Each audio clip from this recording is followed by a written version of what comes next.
Hello everyone. On this video, I'm going to show you on how to enable our high security tags and cards into the Watch and Access software. So our high security cards and tags are not going to be enabled by default. You'll have to enable it on the software. It's just cards and tags are more secure, not easy to copy. That's why we have this card. So when you scan the card, it's not going to show up on the card events. It's because it's not enabled yet, so no matter how many times you scan the card, it's not gonna even work. Okay, so go for you to enable it, you go into setup and then you go to weekend format.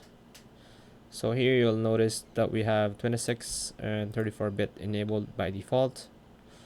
So scroll down all the way at the bottom and look for number 55. So this high security cards and tags is using 55 bits. So double click that 55 bits right there and then check the use weekend 55 bits format and then click the default button at the bottom left.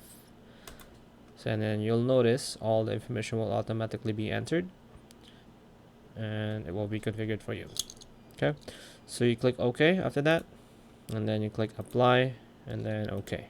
So when you scan the card or tag, you'll notice there it's going to show up there. You can now enroll it, or the card will work once you've enrolled it and enabled it on the software.